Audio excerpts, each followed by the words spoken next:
Good morning students, I welcome you all to the online classes of SGOI. So we are doing exercise 8A of simple interest and we have also discussed in question number 16. Now we will be discussing question number 17. Question number 17 is saying the simple interest of certain sum of money for 3 years is 8% per annum is 96 more than the simple interest on the same sum for 2 years at 9% per annum. Find the sum. That means आपको principal find करना, दो condition अलग अलग given है. पहली condition से जो interest आएगा वो 96 ज्यादा है, सेकंड कंडीशन से जो इंटरेस्ट आएगा आपको, ठीक है. तो let principal is equal to P ठीक है. तो दोनों केस में प्रिंसिपल सेम काम करेगा. फर्स्ट केस में जो रेट ऑफ इंटरेस्ट है that is given 8% and time is 3 years. 8% rate of interest and time is 3 years. So from this we can easily calculate SI. So SI will equal to PRT upon 100. Putting the values, principal is P, rate is 8 and time is 3 upon 100. 4 to the 8 and 425, so this will give us 6P upon 25. ठीक है. First case में जो interest आएगा that will be equal to 6P upon 25. Second case में देखते हैं time is 2 years and rate is 9%. Time is 2 years and rate is 9% और principal same काम करेगा P. तो simple interest is equal to PRT upon 100. Putting the values, principal already P है, rate is equal to 9%, time है 2 years upon 100. 2 1 is 2 and 250 is 100. This will be equal to 9P upon 50. ठीक है. तो यहाँ से जो interest आया that is 6P upon 25, यहाँ से जो इंटरेस्ट आया दैट इज 9P अपॉन 50. और क्वेश्चन में बोला गया कि फर्स्ट केस में इंटरेस्ट है वो 96 ज्यादा है सेकंड केस से. दैट मींस दोनों का डिफरेंस किसके इक्वल होगा? 96 के इक्वल होगा. तो we will write 6P upon 25 minus 9P upon 50 is equal to 96. LCM लेंगे 25 और 50 का तो 50 आएगा. 25 two 6 two 12P minus 9P is equal to 96. Okay. This will give us 3P upon 50 is equal to 96 upon 1. Cross multiply करेंगे तो P will be equal to 96 into 50 upon 3. ठीक है. Now 3 1 is 3, 3 3 is 9 and 3 2 is 6. ठीक है. तो this will give us multiply करेंगे 1600. तो from here we can say that the principal was 1600. ठीक है. चलिए let's move further. Question number 18 19 and 20 are quite similar to this question which I have told you.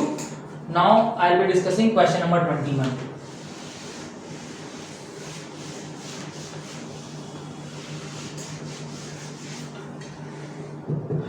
Question number 21 is saying in what time will a sum of money lent at 8 whole 1/3% simple interest become 4 times of itself. इस तरह के questions में आप हमेशा क्या करो, जो तरीका उसे बताया था मैंने. क्वेश्चन नंबर 21 आपने लेट किया principal P, let principal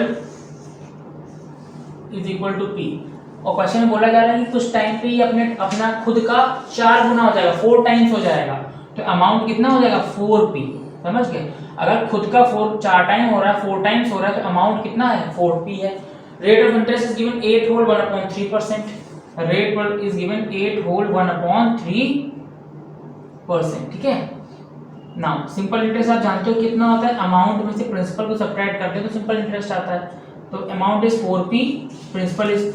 that means आप बोल सकते हो जो सिंपल इंटरेस्ट है वो 3P के इक्वल है. ठीक है. Now what we have to find time. We know that time is equal to SI multiply by 100 upon P into R. ठीक है. वैल्यूज पुट करेंगे तो SI का वैल्यू कितना है? 3P multiply by 100 upon principal is P and rate is 8 plus 1. इसको लिखेंगे 25 upon 3%. तो 25 यहाँ पे आएगा और 3 ऊपर चला जाएगा. ठीक है. नाउ P से P एलिमिनेट हो जाएगा. 25 1 जा 25 4 जा 4 3 12 12 3 जा 36. तो यहाँ से हम सीधे बोल सकते हैं कि ऐसा होने के लिए टाइम कितना चाहिए? 36 इयर्स का टाइम चाहिए. Okay. Now question 22 23 and 24 are based on the same questions which I have told you earlier. मतलब जो अभी तक क्वेश्चंस बताए उन्हीं पे बेस्ड है. तो आप ऐसे अपने आप ट्राई करेंगे. Now last question is 25 number. This is very important also and it requires a lot of attention from your side. So I hope you will be following the instructions very well and you will be focusing to understand this. Question is saying a sum of money invested at 6% per annum simple interest for a certain period of time yields rupees 960 as interest. If this sum had been invested for 5 years more it would have yielded 2160 as interest. Find the sum. Question बोल रहा है कि एक सम of money है किसी के पास, कुछ समय के बाद, टाइम नहीं बता रहा है, कुछ समय के बाद उससे उस मनी से जो इंटरेस्ट मिलेगा उसको वो मिलेगा 960 रुपीज, ठीक है, और रेट होगा 6%। आगे कंडीशन बोल रही है कि अगर जितना इन्वेस्ट करा जितने समय के लिए, उसके बाद अगर 5 इयर्स मोर इन्वेस्ट कर दिया जाए तो जो इंटरेस्ट होगा वो होगा 2160 होगा, ठीक है। तो आपको सम ऑफ मनी बताना है। तो कंडीशन ये है कि यहाँ पे जो रेट गिवन है वो 6% गिवन है, ठीक है। Try to understand the flow chart. पहले प्रिंसिपल कुछ पी रहा, उसके बाद कुछ समय के बाद, टाइम हमें नहीं पता है, कुछ समय के बाद जो इंटरेस्ट मिला दैट इज 960 रुपीज मिला, ठीक है।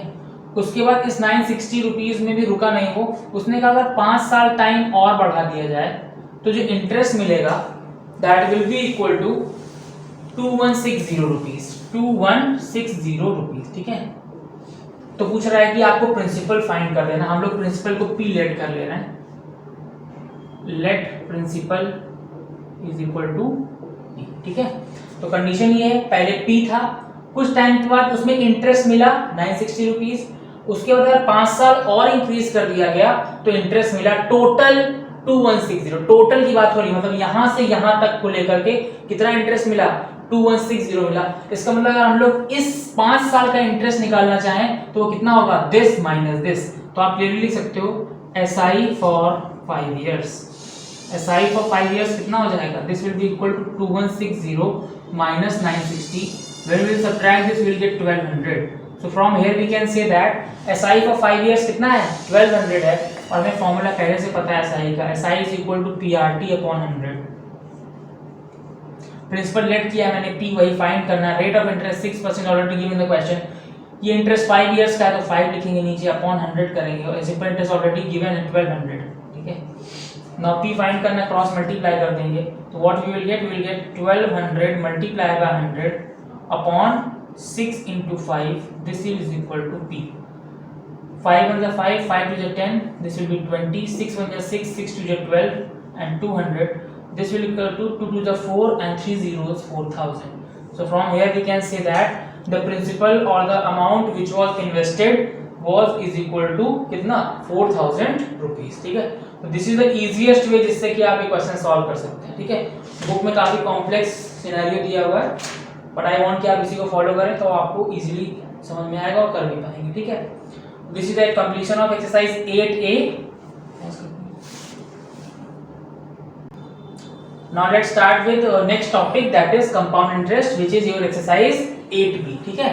तो अभी तक हमने देखा सिंपल इंटरेस्ट हमेशा क्या होता है, हर एक ईयर के लिए सेम होता है, बट जो कंपाउंड इंटरेस्ट है वो हर एक साल डिफरेंट होता है। क्यों डिफरेंट होता है, वाई, बिकॉज एक साल के बाद जो इंटरेस्ट आपको मिलता है वो प्रिंसिपल के साथ जुड़ के अमाउंट बनाता है, और वो अमाउंट सेकेंड ईयर के लिए प्रिंसिपल बन जाता है। किस केस में, कंपाउंड इंटरेस्ट के केस में, ठीक है। फॉर एग्जाम्पल मैं बोलूं कि अगर आपको प्रिंसिपल 100 रुपीज था, टाइम आपको 2 इयर्स दिया गया, और आपसे पूछ रहा है कि आपको अमाउंट बताना है 2 साल के बाद, कैसे, कंपाउंड इंटरेस्ट है ना, कंपाउंडेड है ये, कंपाउंडेड ईयरली, ठीक है। दैट मींस आप क्या करोगे, पहले फर्स्ट ईयर का इंटरेस्ट निकालोगे, that will be equal to rate of interest मैंने बोल दिया 10%, ठीक है। दैट इज PR 10 है, और टाइम तो 1 ईयर ही लेंगे, 1 ईयर का निकालना है, तो this will be equal to 10 rupees, ठीक है। तो इंटरेस्ट फर्स्ट ईयर पे कितना मिला, 10 रुपीज मिला। तो कंपाउंड के केस में क्या होता है, ये 10 रुपीज प्रिंसिपल में ऐड होगा तो अमाउंट हो जाएगा 100 plus 10 that is equal to 110। तो अब नेक्स्ट ईयर सेकेंड ईयर के लिए जो प्रिंसिपल होगा वो 100 नहीं रहेगा, वो 110 दैट इज 110 हो जाएगा। तो अब अगर SI निकालें हम, तो that will be equal to principal into rate into time upon 100, तो this will be giving us principal 110 है, रेट है आपका 10% और टाइम है 1, क्योंकि सेकेंड ईयर में भी तो एक ही साल का है टाइम, अपॉन 100 0 0 0 0, तो मिल गया 11, ठीक है। तो अब अमाउंट कितना हो गया, amount is equal to principal कितना था 110 प्लस 11 दैट इज 121, ठीक है। लेकिन अगर 2 साल का सिंपल इंटरेस्ट निकालोगे 10% से तो 120 आएगा अमाउंट, लेकिन यहाँ पे अमाउंट आ रहा है 121, मतलब कि 1 रुपए एक्स्ट्रा आ रहा है। क्यों, क्योंकि हम लोग इसको कैसे कैलकुलेट कर रहे हैं, कंपाउंड इंटरेस्ट पे कैलकुलेट कर रहे हैं, ठीक है। चलिए